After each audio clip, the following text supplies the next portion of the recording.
wabarakatuh. Alhamdulillah, wassalatu wassalamu ala rasulillah, ma ba'd. Jamaah rahimakumullah, sebuah nikmat yang agung, sebuah nikmat yang besar sekali, yang banyak di antara kita kurang mensyukurinya, adalah nikmat sehat. Yang sampai kata Nabi SAW, ni'matani maghbunun fihima kathirun minan nas. Ada dua nikmat yang kebanyakan manusia lalai untuk mensyukurinya. Bahkan dia mungkin memandang itu bukan nikmat. Kayak anak-anak nih sekarang ini pesantren, yang dianggap nikmat itu apa?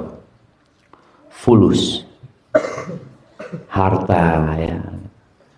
Jadi kalau melihat ada orang pegang handphone mahal, ya Allah, nikmat banget. Dia lupa dengan nikmat tangan yang memegang handphone itu. Ada yang mau tangannya dipotong, dikasih uang 1 triliun, bayangin. Tahu uang 1 triliun? Berapa? Berapa juta 1 triliun itu?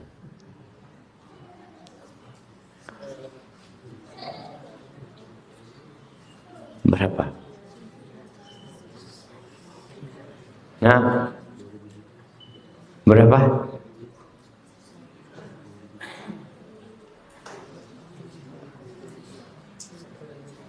$10.000 juta. 10.000 juta mah 10 miliar. Hah? 1 T itu 1.000 miliar.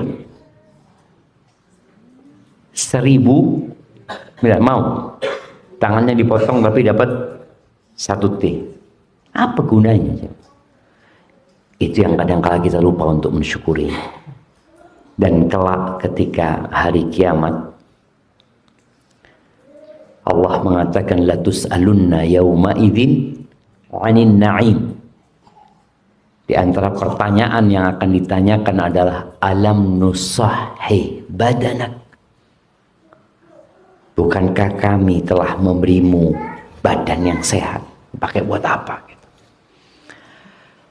Dan yang kedua, waktu luang. Ini bapak-bapak, ibu-ibu bisa datang kajian karena punya waktu luang. Dan sebenarnya orang bekerja itu berapa jam sih? Berapa jam?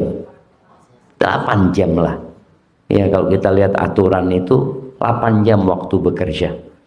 Masih ada 16 jam. Dan 8 jam waktu bekerja itu pun nggak semuanya full aktivitas. Kadang-kala nganggur juga. Kerjaan satpam itu apa? Diem aja. Ngangkat-ngangkat satpam? Enggak lah, dia jagain doang. Berarti di pekerjaan dia pun Allah kasih waktu luang. Waktu dia tidak melakukan aktivitas karena hanya menunggu. Maka kita perlu mensyukuri nikmat yang Allah berikan. Kenapa? La in syakartum la azidannakum wa la in kafartum inna adzabi lasyadid. Kemudian yang ketiga, nikmat yang kadangkala kita lupakan adalah nikmat dapat menuntut ilmu.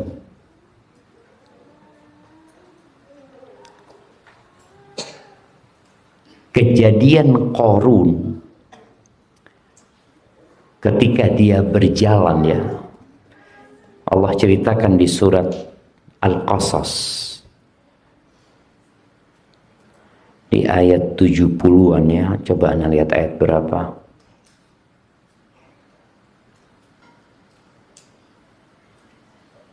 Ayat 80. Di ayat 80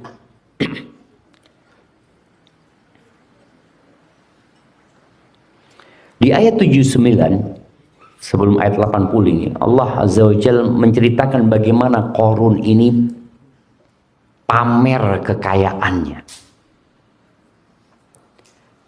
Dan biasanya orang kaya ya ingin dilihat kekayaannya. Sekarang kan mereka dengan selfie ya, lagi naik mobil, lagi naik apa, lagi naik jet pribadi ya, difoto, disebarin kemana-mana. Dulu belum ada. Maka orang tidak akan tahu orang itu kaya raya kecuali kalau dia menampakkannya. Baik itu dari bangunan rumahnya atau dari kendaraannya. Allah mengatakan tentang Qarun ini, fa kharaja ala qaumihi fi zinati. Dia keluar dari rumahnya di hadapan kaumnya dalam kemewahan dia. Disebutkan dia naik kereta kencana, kereta kuda ya. Yang dikatakan kereta kuda itu dari emas. Lalu kudanya itu dikasih baju-baju dari emas. Kemudian di hadapannya ada 300 dayang-dayang perempuan. Kunci gudangnya itu dipikul sama orang-orang yang kuat. Bagaimana cara pandang orang tentang orang kaya ini? Nih anak-anak nih, kalau melihat mobil apa yang paling antum sukai? Mobil apa yang paling antum sukai? Atau harta apa yang paling antum ingin kalau besar nanti punya? Hah? Apa? BMW ya? BMW, oke BMW. Sebelahnya? BMW juga? Rolls Royce, lain kelasnya ini, udah lebih tinggi nih Rolls Royce ini. Bugatti, Mercy. Nah, sama-sama yang mana ini? BMW nanti. Jadi punya satu-satu, nggak mau numpang punya temannya. Iya, artinya kepingin kalau bisa punya sendiri-sendiri. Padahal BMW itu cukup buat 5 orang lah, sedan itu kan. Tapi nggak maunya sendiri-sendiri. Ya, manusia. Bapak-bapak juga sama, kadang-kadang nggak kesampaian aja gitu kan. Kita itu ingin, tapi nggak kesampaian. Allah sebutkan bagaimana sikap orang yang berilmu dan yang tidak berilmu. Kenapa tadi Ustadz sebutkan bahwasannya ilmu ini nikmat yang agung yang insya Allah dengannya kita selamat dunia akhirat. Allah menyebutkan qala alladzina yuriduna al-hayatad dunya. Di sini Allah menyebutkan 2 jenis manusia. Yang pertama, Allah mengatakan berkatalah orang-orang yang ambisinya dunia. Jadi yang ada dalam benak mereka adalah dunia. Orang kalau sudah cinta dunia, maka dia akan melihat kepada kemewahan itu suatu keberhasilan, suatu kejayaan, sesuatu yang harus dikejar dan diburu. Maka orang yang cinta dunia ini mengatakan, ya laita lana mithla ma utiya Qarun. Makanya kalau kita lihat tadi ada Bugatti lewat ya, kapan anak punya kayak gitu ya? Ada.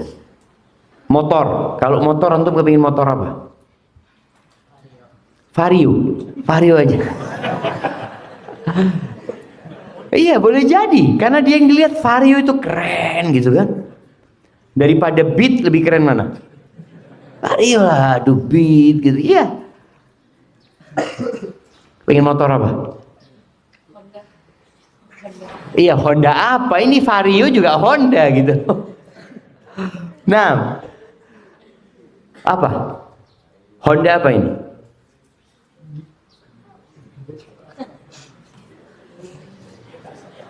Bingung. Honda yang besar, yang kecil. Ada Scoopy. Bismillah. Iya tadi nih, anak-anak nih, Masya Allah, dia taunya motor adalah Honda Vario bagus-bagus, sudah gitu kan. Dia nggak ngelihat tentang motor-motor yang bagus-bagus ya. Orang yang cinta dunia ketika melihat tadi ada motor yang bagus ya. Apa motor yang bagus sih? Harley. Apa? Ducati. Ada Bugatti, ada Ducati. Ini kakak adik. Iya, ketika orang lihat mobil motor-motor yang mewah, dia kepingin kapan ya pas di lampu merah umpamanya melihat motor-motor lagi datang. Allah, kapan punya kayak gitu. Kaumnya Nabi Musa ini ketika melihat Qarun seperti itu yang ingin dunia, maka ucapan mereka, andai kata kita mendapatkan apa yang diberikan kepada Qarun, innahu ladzu hadzin adzim, dia memang orang yang beruntung. Kita memandang bahwasanya kekayaan, kemewahan itu keberuntungan. Dan sekarang melihat kekayaan orang itu nggak perlu ke jalan. Ada handphone sekarang. Ini kalau kita bicara pendidikan di masa yang penuh dengan fitnah ini berat. Tapi memang tadi orang mau lihat jam-jam yang mahal, tinggal lihat. Mau lihat mobil-mobil yang mewah, di sana dia bisa tonton seperti itu. Jadi ucapan orang yang ambisinya dunia itu keberuntungan. Qarun itu adalah orang yang sangat beruntung. Tapi kita lihat bagaimana pandangan orang yang berilmu. Di ayat 80 Allah katakan wa qala alladziina utul ilma, maka berkatalah orang-orang yang dikasih ilmu. Ilmu apa? Ilmu tentang hakikat kehidupan. Ilmu tentang kenapa manusia diciptakan. Ilmu tentang akhirat yang kekal dan abadi. Orang yang punya ilmu ini, apa pandangannya? Dia nggak tertipu dengan kekayaannya Qarun. Dia juga tidak heran dengan apa yang dimiliki oleh Qarun. Yang dia heran adalah kepada orang-orang nih yang nggak kaya ini, tapi ambisinya dunia. Apa kata mereka? Wailakum, celaka kalian. Thawabullahi khairun, celaka kalian, pahala Allah itu lebih baik. Artinya surga Allah itu lebih baik.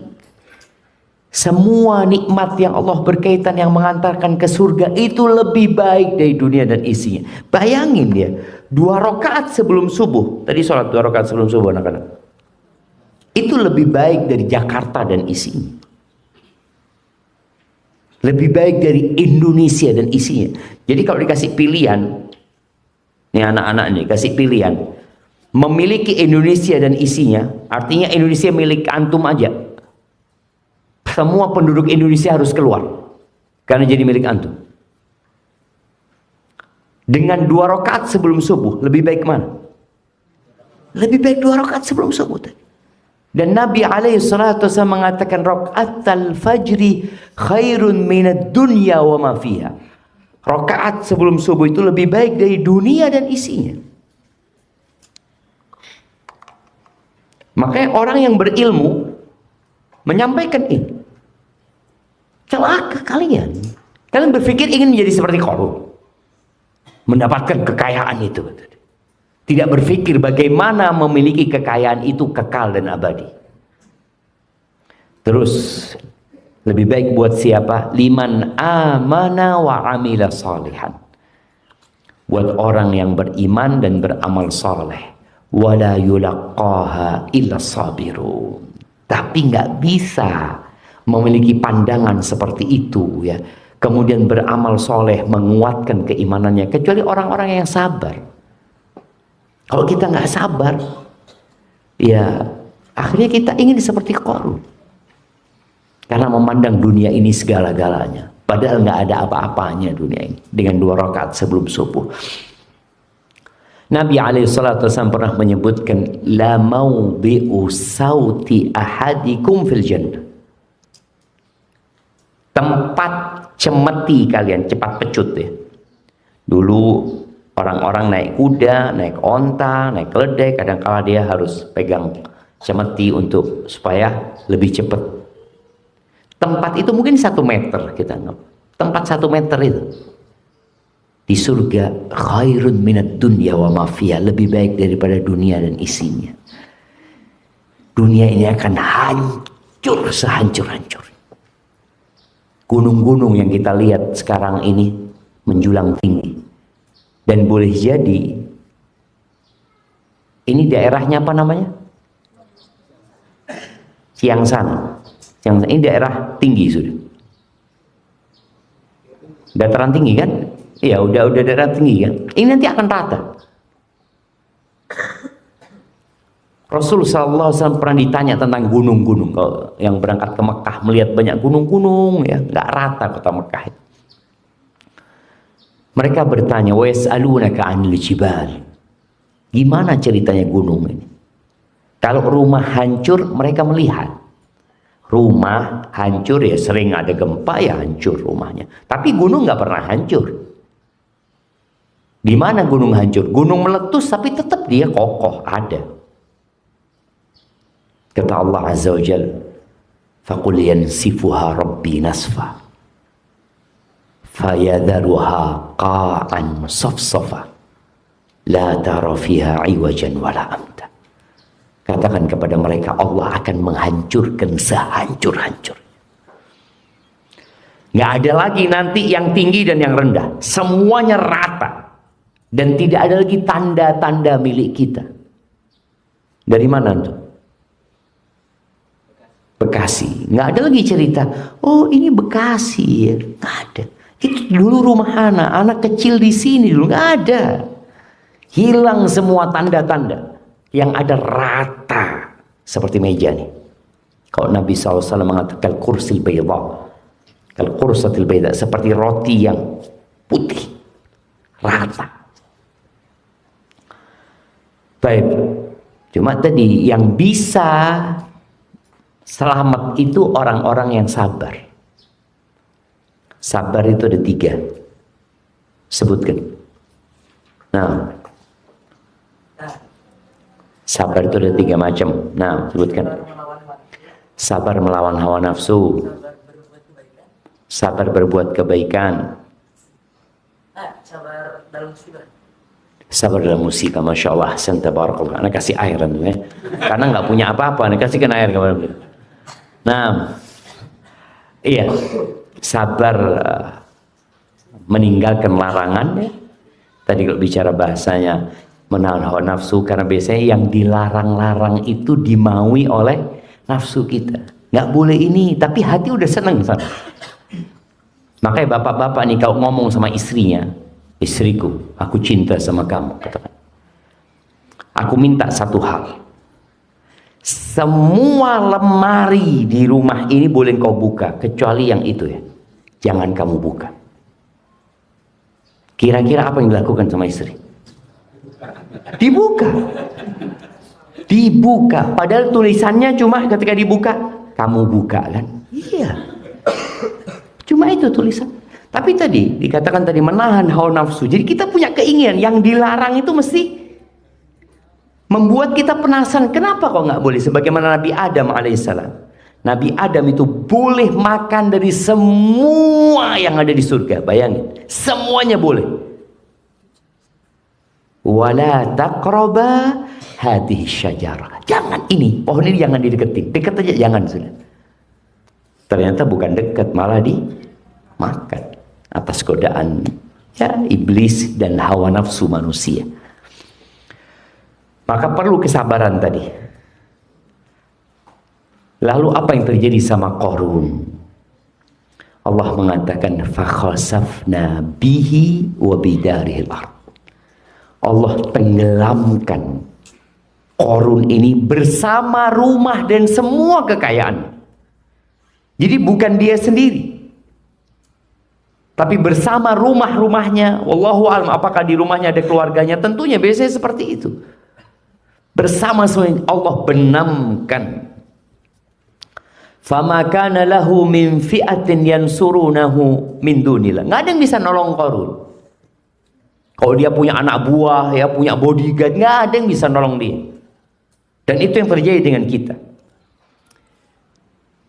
Kira-kira kalau Republik Indonesia ini diserang oleh negara lain, kita akan melakukan perlawanan apa enggak? Tentulah. Kita punya TNI dan kita punya rakyat yang akan bergabung dengan TNI untuk menyelamatkan negeri ini.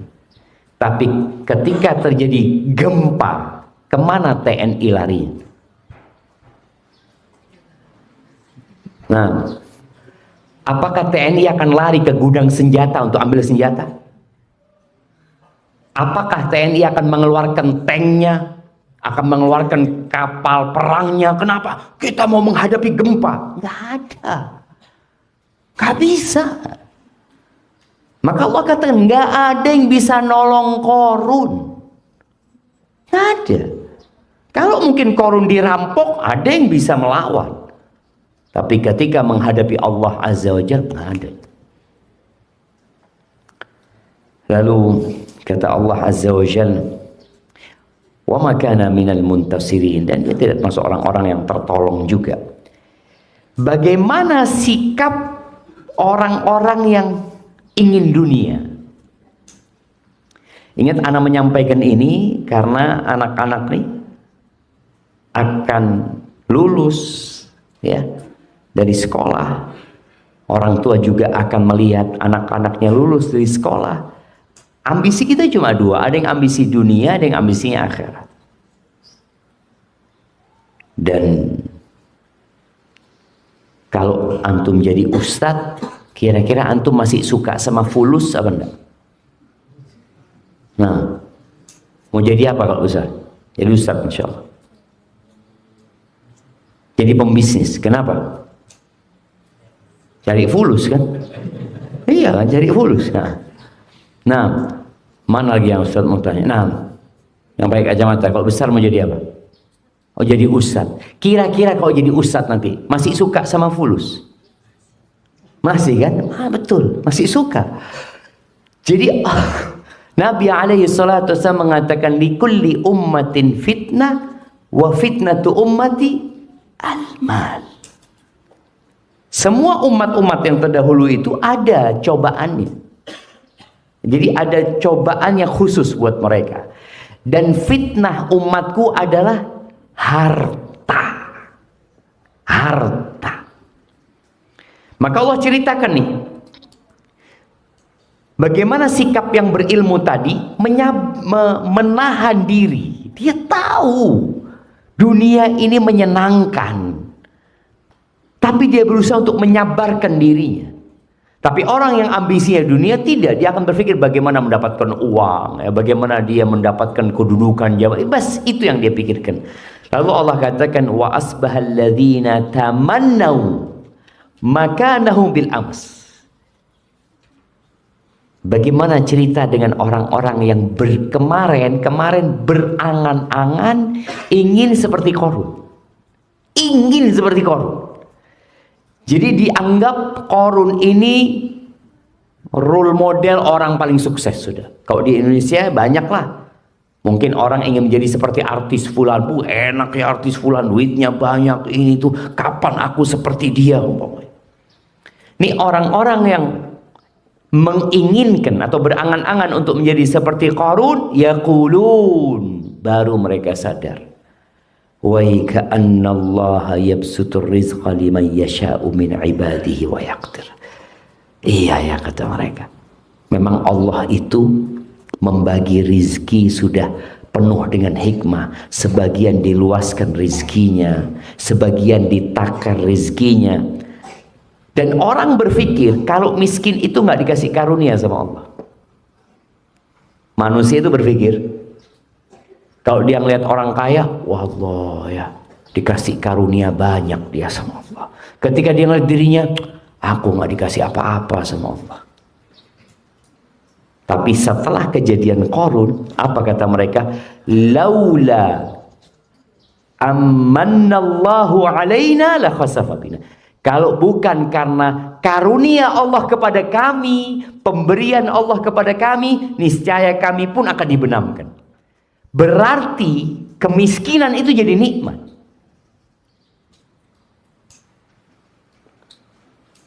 Mau miskin mau kaya, anak-anak kaya loh Ustaz. Memang ada yang cita-cita saya, cita-citanya menjadi orang miskin. Siapa angkat tangan? Nggak ada sebenarnya. Tapi yang harus dipahami bahwasanya kefakiran itu boleh jadi karunia Allah yang lebih baik daripada jadi orang kaya. Mereka mengatakan, kalau bukan karena karunia Allah, kita akan dibenamkan. Artinya kalau kita menjadi seperti Qarun, ya sama. Akhir ceritanya akan dibenamkan sama Allah Azza wa Jalla. Dan kekayaan itu punya efek samping buruk. Apa efek sampingnya? Allah sebutkan di surat Al-Alaq, innal insana la yatgha. Sesungguhnya manusia itu benar-benar melampaui batas. Kapan? Ar-ra'ahu istaghna. Dia melihat, memandang dirinya sudah memiliki, sudah punya, sudah berkecukupan. Itu kadang-kala membuat dia jadi lupa daratan.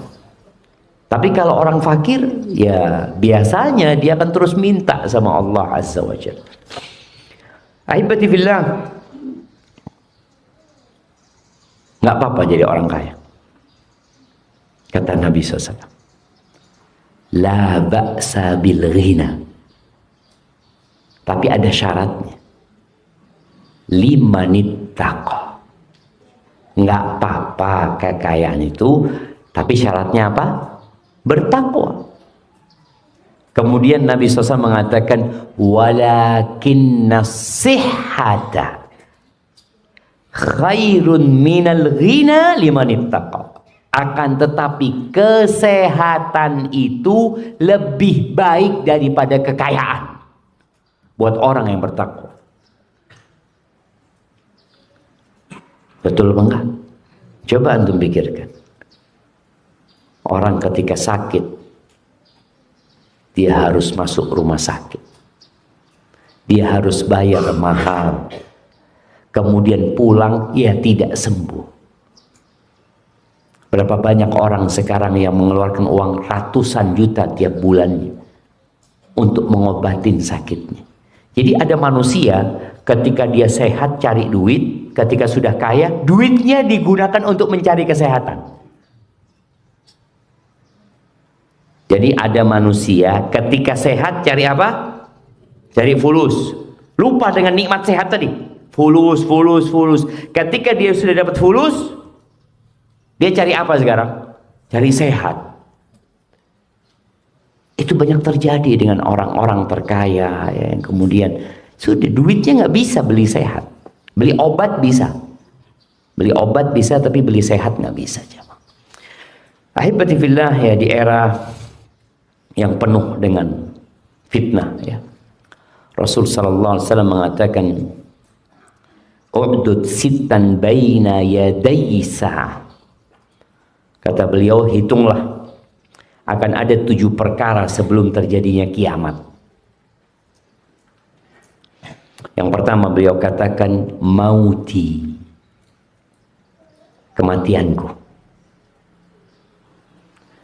Dan Nabi SAW sudah meninggal dunia berapa tahun yang lalu? Berapa tahun yang lalu? Nah, tetangganya. Berapa tahun yang lalu Nabi SAW meninggal dunia?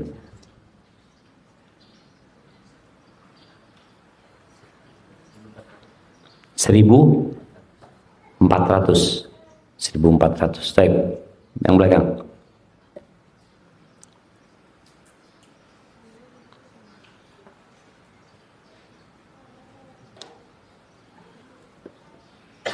Tetangganya.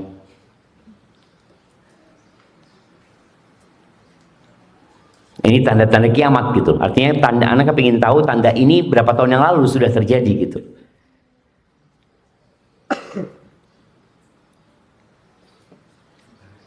Nah, belakangnya.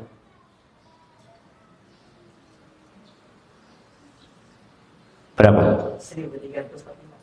1345. Hampir benar, tapi masih jauh. Gimana hampir benar tapi masih jauh gitu jemaah. Nah,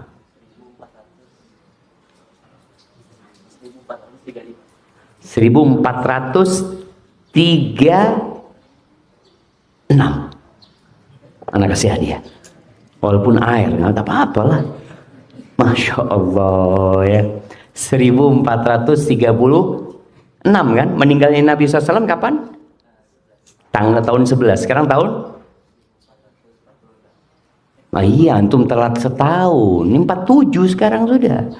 Nah, sekarang 1447. Bayangkan, sudah terjadi. 1436 tahun yang lalu tanda pertama yang disebutkan Rasul SAW terjadi. Kemudian thumma fathu Baitul Maqdis. Kemudian ditaklukkannya Baitul Maqdis, Masjidil Aqsa.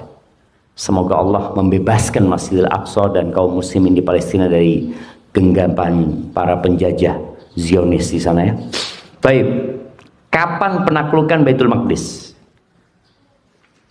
Nah, bismillah.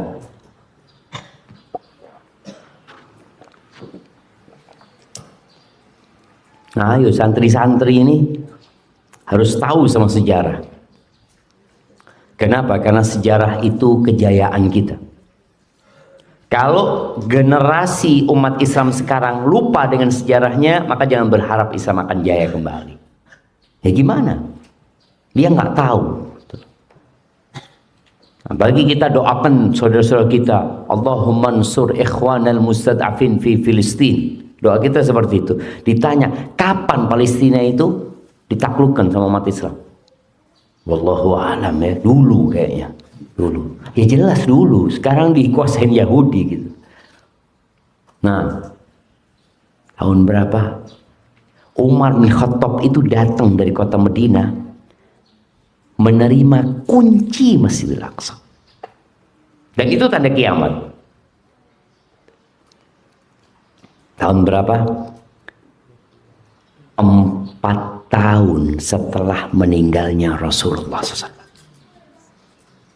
Berarti tahun berapa? 15. 11 Rasulullah SAW meninggal, kemudian 4 tahun kemudian Baitul Maqdis ditaklukkan. Thumma mutan ya'khudhu fikum kaku'asil ghanam. Kemudian yang ketiga, akan ada wabah penyakit seperti wabah yang menimpa kambing. Di Indonesia ini ada wabah. Tapi di Indonesia ini terakhir itu yang banyak menimpa kambing itu ada namanya PMK. Penyakit mulut dan kaki. Jadi kambing itu nggak bisa berdiri ya, ini itu. Nanti akan ada penyakit yang terjadi yang membuat tuh kambing-kambing pada mati semuanya. Akan terjadi hal itu, dan para ulama menyebutkan itu terjadi sudah. Kapan terjadinya? Terjadinya di Syam. Setelah Syam ditaklukkan, kemudian tadi tahun 15 Hijriah, Masjidil Aqsa di tangan umat Islam ya. Jadi Syam itu kota apa aja? Kalau bicara Syam. Nah, jangan tolak-tolak kemana-mana. Nanti ketika di padang mahsyar nggak bisa nolak-nolak gitu. Kalau ditanya itu, lihat kanan, amalan dia, kiri, amalan dia. Kalau sekarang masih kelihatan kanan ada sohib, bisa ditanya ini mungkin. Nah, Syam. Kalau bicara Syam, artinya kalau kita bicara negeri Syam itu mana gitu loh sekarang ini. Kalau kita bicara Nusantara, Nusantara itu mana aja? Indonesia, Malaysia, Brunei, Bekasi. Betul, Bekasi masuk Nusantara, jelas. Jelas masuk Nusantara. Iya. Tadi kita jadi tahu ketika bicara Nusantara, maka Nusantara itu Indonesia, Malaysia, mana lagi Singapura, kemudian Brunei Darussalam itu masuk wilayah Nusantara sebenarnya kalau kita bicara Nusantara. Nah, Syam ini mana? Palestina, betul. Kemudian Suriah. Lalu Urdun. Nah, Urdun itu Jordan. Jadi kalau bahasa Arabnya Syam itu Al-Urdun. Filistin. Suriah, Lubnan. Lubnan itu Libanon. Itu 4 negeri Syam. Yang disebut Syam itu 4 negeri tadi. Pada 3 tahun setelah ditaklukkannya Palestina, itu terjadi ta'un amwas, wabah penyakit jemaah, yang katanya dimulai dari tikus ya. Itu kalau bahasa medisnya, nggak tahu bapak-bapak apa bahasa medisnya, Black Death mereka nyebutnya, kematian. Jadi orang jadi hitam kulitnya, itu mati. Dan banyak sahabat yang meninggal dunia. Itu 3 tahun setelah penaklukan Baitul Maqdis. Kemudian yang keempat, thumma istifadatul mal hatta yu'tar rajul mi'ata dinar fayadhallu sakhitan. Kemudian nanti ada masa di mana harta itu berlimpah ruah, banyak harta, sampai-sampai orang dikasih 100 dinar itu masih marah. Ada yang mengatakan itu sudah terjadi, ada yang mengatakan belum. Dikasih 100 dinar itu marah. 100 dinar itu sekarang hampir 1 miliar. Itu dikasih 1 miliar. Apa ini 100 dinar itu? Supaya Anda nggak ngomong 1 miliar ya, karena ini nanti angka ini akan berubah. Jadi mungkin antum nanti ketika sudah lulus 100 dinar tetap, tapi rupiahnya berbeda. 100 dinar itu 4,25 kali 100. Jadi 425 gram emas. Masya Allah, jazakallah khair. Nah, biar sekalian Ustadz ini ngajarin adab ya. Jadi kalau naruh cangkir piring buat Ustadz itu bukan Ustadz ya, buat siapa saja, buat tamu apa, itu pegangannya di sebelah kanannya. Jadi tinggal pegang gini terus minum. Bismillah. Benar ya mah. Kadang-kadang kan kalau kayak tadi naruhnya kan gini kan. Gimana cara ngambilnya? Atau naruhnya gini. Waduh. Susah. Pakai tangan kiri nantinya. Tapi sudah betul. Naruhnya sudah di sebelah kanannya Ustadz. Tinggal apa namanya? Gagangnya. Gagangnya ini. Subhanallah jamaah. Adab ini penting. Adab ini penting. Karena kalau sudah ngomong ada panjang ceritanya, nanti sudah. Bukan itu yang kita bicarakan. Bicara tadi 1 dinar itu 4,25 gram emas. Jadi tadi ini orang dikasih 100 dinar fayadhallu sakhiton. Dia marah gitu. Kalau menyebutkan nggak berkah harta pada waktu itu. Orang sudah sangat berambisi dengan harta. Dan kadang-kadang nggak tahu mau dibuat apa. Nih anak-anak, kalau antum sholat itu dapat fulus, enak apa enggak? Sholat subuh ya, besok subuh ngelihat 100.000, alhamdulillah gitu kan. Kira-kira enak enggak? Enak kan? Buat apa fulusnya? Buat apa? Buat belanja kan? buat belanja 100. Jadi kalau satu hari dapat berapa? Kalau satu sholat dapat 100.000, dapat berapa? 500. Itu yang sholat wajib. Kalau tambah sholat sunnah, tambah banyak lagi. Kalau manusia sholat dapat uang, ada nggak pasar yang buka? Ada nggak antum semua mau ke pasar, mau belanja, ke minimarket, mau beli? Nggak ada yang buka. Mereka mau cari fulus tinggal sholat, kata dia. Ini yang mau isi bensin ke SPBU, ada nggak yang jaga SPBU? Datang fulus, itu dia, fulus, sholat, fulus, nggak perlu kerja. Bayangin, kenapa Allah dijadikan pahalanya itu di dunia? Soalnya kalau orang ibadah dikasih fulus, tutup dunia ini. Tutup. Kira-kira ada nggak yang jadi presiden? Saya mau jadi presiden? Nggak ada, kata dia. Apa? Fulus, sholat. Kurang fulusnya, tambah sholat lagi gitu loh. Tapi buat apa fulusnya itu? Mati. Apakah akan ada petani yang masih menanam padi?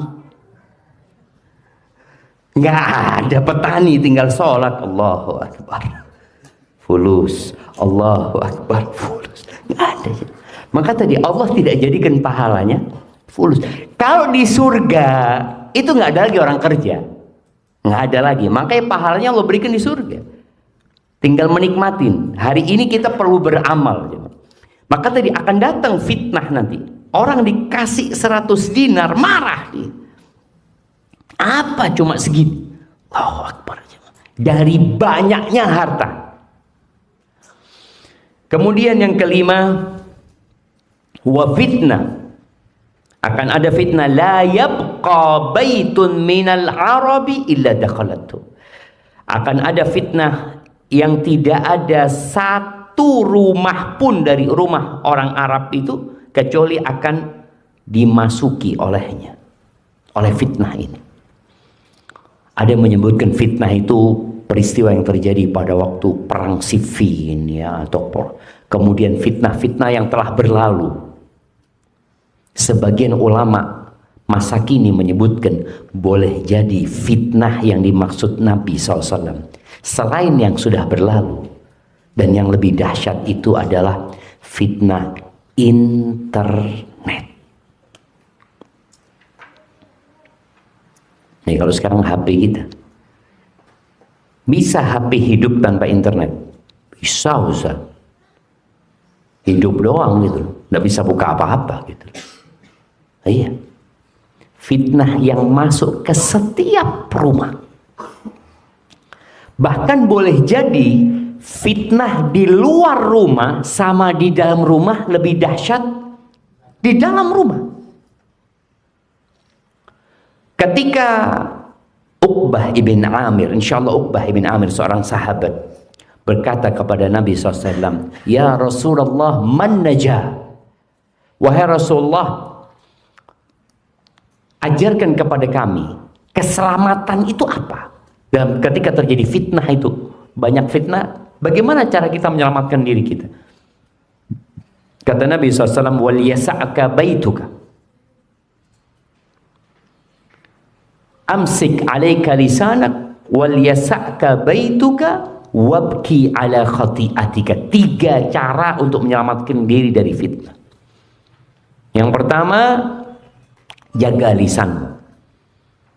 Sekarang pun jaga lisan, jaga tulisannya. Karena orang nggak ngomong tapi nulis sekarang. Yang kedua, cukuplah kau dengan rumahmu. Jangan kemana-mana. Yang ketiga, tangisi dosa-dosamu. Bagaimana ketika fitnahnya itu masuk di rumah gitu. Masuk di rumah. Nih, anak-anak bisa bayangin, anak-anak nggak hidup di masa Ustadz dulu hidup. Dulu orang kalau mau nonton film itu, yang punya TV di kampung itu cuma 1-2 orang. Dan TV-nya hitam putih. Jadi orang itu, orang kampung itu nanti kalau mau nonton TV hari Ahad biasanya. Emak-emak ini ingat, dulu ada film yang biasa ditonton oleh orang-orang itu apa? Little Missy. Masih ingat ibu-ibu? Yang perbudakan itu ya? Nggak tahu, itu orang sepekan sekali. Sepekan itu nimbrung di rumahnya orang yang paling kaya. Hitam putih. Habis gitu selesai. Kapan ketemu lagi? Ahad depan. Atau orang nonton bioskop. Nonton bioskop butuh uang. Kemudian setelah itu hampir banyak TV di rumah. Tapi supaya anak-anak tahu nih, TV-nya itu TVRI. Jadi hanya satu channelnya dan tidak pakai remote. Sekarang kan orang sudah duduk, nggak ada. Besar perutnya, TV-nya itu punya perut di belakang, tapi perutnya bukan perut, berarti punggungnya dia. Kemudian muncul bioskop ya, bioskop mungkin bareng sama TV udah. Kemudian ada video, video apa yang pakai kaset itu hitam, ya belum ada itu cerita. Kemudian ganti nanti jadi VCD, apa? Laserdisc lagi itu. Nanti ganti VCD, terus ganti lagi DVD. Oh, itu lebih canggih lagi itu. Terus. Cuma semua itu fitnah itu masih ada putusnya. Setelah itu datang handphone ini. Orang bisa nonton 24 jam kali 30 hari. Dulu orang habis nonton bioskop ya udah pulang. Udah. Sekarang fitnah itu tidak. Di tangan fitnah itu. Ini kan tantangan orang tua sekarang. Masalahnya kalau orang tuanya terfitnah, kira-kira anaknya akan terfitnah enggak? Ya sama lah. Bapak kerjanya di pojokan, Ustaz, ketawa-ketawa sendiri, kata dia. Ketawa nanti nangis. Emak juga kadang-kala habis pegang handphone nangis. Kenapa mak? Kata dia. Ada berita duka? Bukan. Ini ceritanya. Cerita, nonton drama ini, drama itu ya. Fitnahnya seperti itu. Game. Nih anak-anak, dulu orang main game itu di mana Bapak-bapak? Dingdong ya. Yang masukin koin. Duitnya habis, game over. Pulang sudah. Nggak ada. Mau lanjut nggak ada fulusnya. Masih pakai tenaga. Jadi masih ada yang gerak jemaah. Sekarang gamenya di tangan, online lagi. Bisa main sama kawan yang ada di Amerika, sama dengan kawan yang ada di sampingnya. Semua terkoneksi. Maka ini anak-anak nih, kalau tidak sadar dengan fitnah yang ada, boleh jadi 20 tahun ke depan sudah rusak ginjalnya. Sudah nggak sehat tubuhnya. Karena tubuh ini di masa tumbuh dan kembang itu harus dilatih olahraga, jalan kaki. Sekarang anak-anak sudah nggak ada lagi jalan kaki. Motor listrik. Apa? Sepeda listrik ya. Anak ngomong astagfirullah. Kira-kira 20 tahun ke depan anak-anak yang sekarang pakai sepeda listrik ini jadi apa nanti? Fisiknya kita bicarakan. Jadi apa kira-kira? Nggak ada dekat ya. Kita dulu, ini kita, oh iya dulu kan zamannya Ustadz, lain sekarang Ustadz. Sekolah Ustadz dulu, SMA itu, kita jalan 6 kilo jalan kaki. Pulang pergi 12 kilo. Nggak ada lah sepeda nggak punya, jalan kita. Pada waktu itu sama teman-teman. Terus kalau kita mau jalan-jalan ya ke mall, ada di Jember dulu mall itu. Sama orang tua dikasih uang itu cukup buat naik ojek sekali doang. Jadi naik ojek sekali, pulangnya jalan kaki dan tidak bisa beli apa-apa. Akhirnya kita pilihannya dua, jalan kaki pulang pergi atau jalan kaki berangkatnya, pulangnya naik ojek tapi nggak beli apa-apa. Nah, kita mah kepingin beli makan, jalan kaki pulang pergi 5 kilo 10 kilo. Sekarang anak-anak disuruh sama orang tuanya, beliin ini ya ke depan, mau jalan. Wow. Hati-hati ya. Tadi kita bicara fitnah ini akhirnya semuanya. Kalau kita bicara fitnah itu bukan cuma internet, kayaknya hampir motor pun boleh jadi fitnah. Dari sisi apa? Dulu hanya orang kaya yang punya motor. Sekarang di kampung-kampung itu ada 2-3 motor, kredit riba lagi. Bayangin ya, kredit riba lagi. Itu hampir semua rumah dikejar. Dulu orang main judi di mana? Nih anak-anak pernah lihat orang main judi? Nggak pernah kan? Karena orang main judi dulu sembunyi-sembunyi. Orang main judi itu, bapak-bapak di mana biasanya waktu itu mainnya? Nah, di kuburan yang seharusnya ingat mati ya, orang itu mainnya sembunyi-sembunyi, kemudian ada yang jagain ya, sehingga orang kalau mau main judi itu takut ketahuan, soalnya dia akan kemana orang ini ya, oh tempat sana, ini tempat main judi biasanya. Sekarang main judi di samping istrinya tidak tahu, karena judol sudah dia. Nggak ada, lagi ngobrol sama anak-anak, ayo Masya Allah. Dia kata, Bapak kok sedih? Nggak ada apa-apa lah. Iya, betul, sama ini fitnah tadi yang masuk ke setiap rumah. Kemudian yang keenam, kata Nabi SAW, thumma hudnatun takunu bainakum wa baina banil asfar. Nanti akan terjadi hudnah, gencatan senjata ya, perdamaian antara kalian sama orang-orang kulit putih, sama orang-orang Eropa. Nanti akan ada perjanjian damai antara umat Islam sama mereka, lalu mereka berkhianat. Fayatuna tahta thamanina ghaya. Kemudian mereka akan datang di bawah 80 panji. Tahta kulli ghayatin 12,000. Di setiap satu panji itu ada 12.000 tentara. Berapa jumlah tentaranya? Nih anak-anak nih. 80.000 panji. Jadi pasukan itu dibagi-bagi, pasukan mereka. Mereka nanti akan menyerang umat Islam, dan ini akan terjadi nanti. Kita yakin dengan sabda Nabi SAW. Hadis ini diriwayatkan Imam Bukhari. Mereka akan menyerang umat Islam di bawah 80 panji, bawa 80 bendera. Mungkin ini benderanya Denmark, ini mungkin Perancis, mungkin mana-mana, nggak tahu lah nanti apa yang akan terjadi.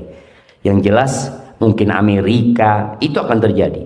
Mereka akan menyerang umat Islam, padahal ada perjanjian damai, tapi mereka berkhianat. Di setiap satu bendera itu ada 12.000 tentara.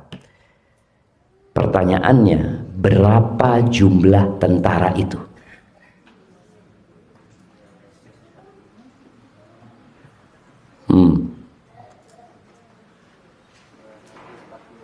240.000. Ya, bagus sih, tapi belum. Nah, 960.000. Iya, 1 juta kurang 40.000 siapa? Iya. Nanti minta hadiah sama ustadznya ya. Hadiahnya sudah habis. Bayangkan, itu akan terjadi. Mereka membawa pasukan hampir 1 juta untuk menyerang umat Islam. Tapi dengan bendera-bendera yang beda-beda nantinya. Dalam jelas Nabi alaihissalatu mengatakan Banil Asfar ya. Itu dulu sebutan buat orang-orang Romawi ya. Orang-orang kulitnya kok disebut kuning. Tapi untuk sebutan orang-orang kulit putih itu. Ahibati fillah, bagaimana sikap kita menghadapi fitnah yang terjadi dalam mendidik diri kita sendiri? Karena anak pikir yang datang bapak-bapak sama ibu-ibu, ternyata ada anak-anak di sini. Maka bagaimana kita harus pinter-pinter menghadapi fitnah yang terjadi.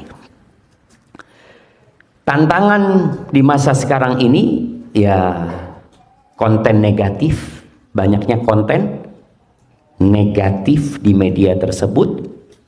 Anak-anak kecanduan gadget, tapi alhamdulillah, makanya kenapa orang tua itu kalau anaknya ke pesantren senang sekali. Kalau pas liburan, nak kapan liburan nak? Kata dia, tanggal sekian.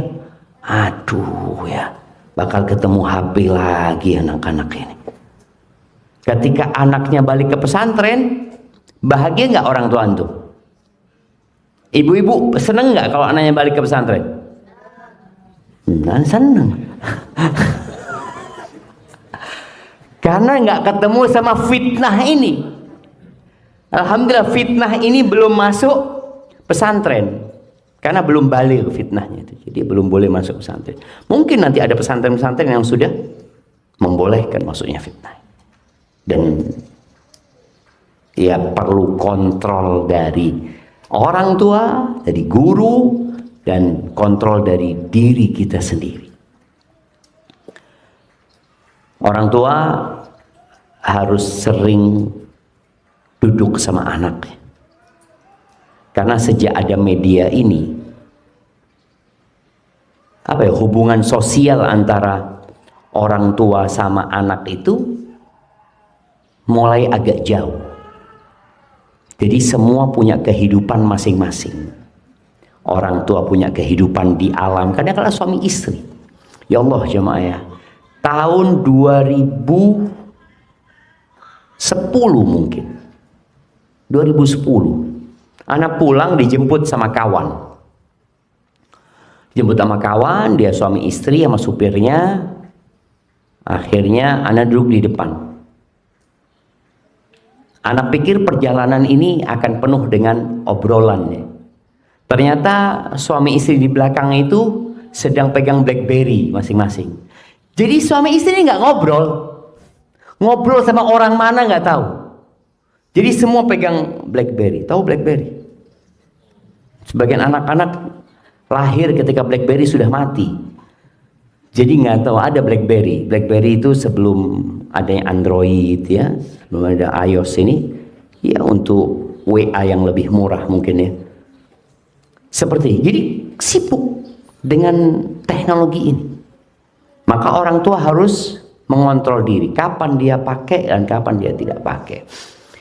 Memang ada gaya hidup yang berubah sekarang ini, karena ada ibu-ibu di sini. Sekarang standar suami yang ideal seperti apa menurut ibu-ibu? Yang kalau berangkat kerja sampai tempat kerja dia WA, alhamdulillah udah sampai, ya mungkin dia foto. Jadi di tempat kerja pun sibuk dengan istrinya. Dulu nggak ada. Dulu orang tua kita nih, kalau keluar rumah ya udah nggak ketemu, nggak bisa dihubungi kecuali nanti sore pulang kerja. Jadi dari jam 7 keluar rumah itu kerja, baru ketemu nanti jam 4 dan tidak bisa dihubungi. Telepon mungkin hanya ada di rumah, itu orang-orang kaya juga yang punya telepon setelah ada telepon. Sebab telepon sama sekali. Sehingga ketika orang tua bapak itu sampai rumah, dia sudah sibuk dengan rumahnya, nggak ada urusan pekerjaan. Tapi sekarang enggak. Bapak sampai rumah tetap dihubungin sama kantor, urusan kerjaan. Kenapa? Karena ibu-ibu suaminya ada di kantor masih dihubungin urusan rumah. Jadi anak perhatikan, oh iya, ada yang berubah. Jadi kadang-kala umpamanya ibu-ibu WA suaminya, "Bang, gas di rumah habis." Suaminya lagi ngurusin pekerjaan di kantor. Akhirnya mau nggak mau dia harus beliin ini itu atau gimana. Tapi dulu nggak ada. Jadi sang ibu fokus di rumah, sang bapak fokus di tempat kerja. Ketika sampai rumah fokus dengan rumah. Sekarang bagaimana mengkondisikan seperti itu? Bapak-bapak, ibu-ibu ketika ada di rumah fokus dengan anak-anaknya. Handphone nggak ada masalah ketika memang harus ada yang dihubungin ya, tapi jangan sampai handphone itu yang mengontrol kita. Jadi kita yang harus mengontrol handphone tersebut, dan perlu adanya waktu yang ditetapkan. Waktu ditetapkan itu anak pegang handphone, anak-anak umumnya pegang handphone maunya berapa jam kalau lagi liburan? Sehari berapa jam? 24 jam?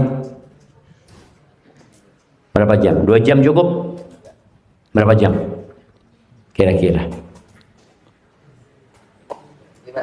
5 jam. Insyaallah. Baik, 5 jam itu dapat apa dengan 5 jam pegang handphone kira-kira? Dapatnya kan orang itu ketika dia dikasih tanggung jawab, dia perlu ditanya, engkau bisa menghasilkan apa nih 5 jam dikasih sama orang tuanya handphone? Bisa menghasilkan apa dengan 5 jam pegang handphone? Tambah hafalan Qur'annya kira-kira? Nah, tambah ilmunya? Tambah apa enggak? Boleh jadi hafalan Qur'annya tambah habis, ilmunya tambah berkurang. Yang ada cuma hiburan. Dan hiburan itu nggak boleh lama-lama. Jadi kalau bicara hiburan nggak boleh lama-lama. Kenapa? Anda mau kasih tahu nih anak-anak nih. Orang-orang sukses itu, apakah mereka sibuk bermain HP? Enggak. Bill Gates, anak yang baca Bill Gates itu, dia itu baru ngasih anaknya handphone ketika umur 14 tahun. Bayangin, dia salah satu orang terkaya di dunia. Setelah anak pikir-pikir ya, anak ingat dengan ucapan Ibnul Qayyim rahimahullahu ta'ala, ulama abad ke-8 Hijriyah. Beliau mengatakan, ajma'atil uqala min kulli ummah. Semua orang yang berakal sehat, catat nih, coba catat anak-anak, saat kepingin antum catat. Ajma'at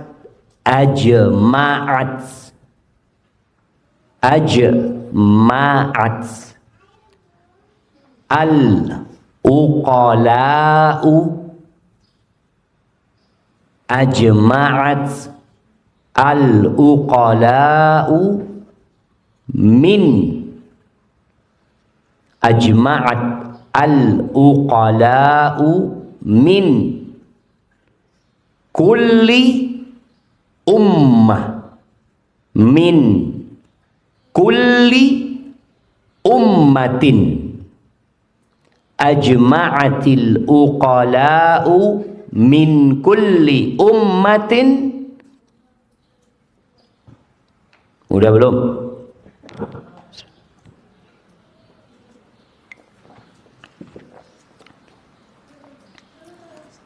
Udah? Anna an-na'ima, an-na'ima, an-na'ima, an-na'im, an-na'im dari nikmat ya, na'im. An-na'ima la yudraku,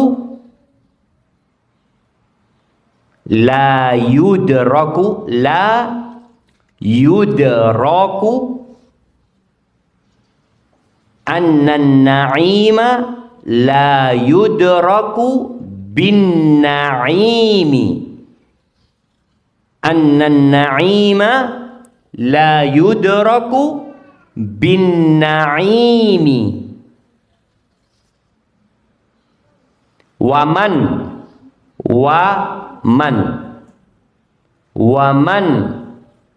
athara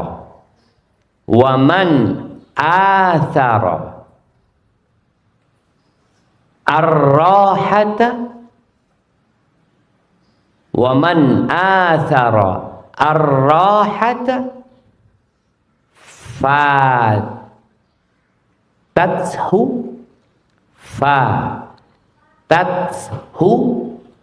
ar-rahatu. Waman athara ar-rahata fatathu ar-rahatu. Waman athara ar-rahata fatathu ar-rahatu.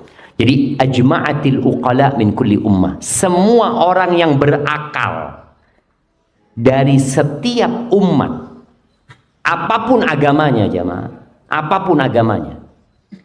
Yang penting orang ini punya akal sehat.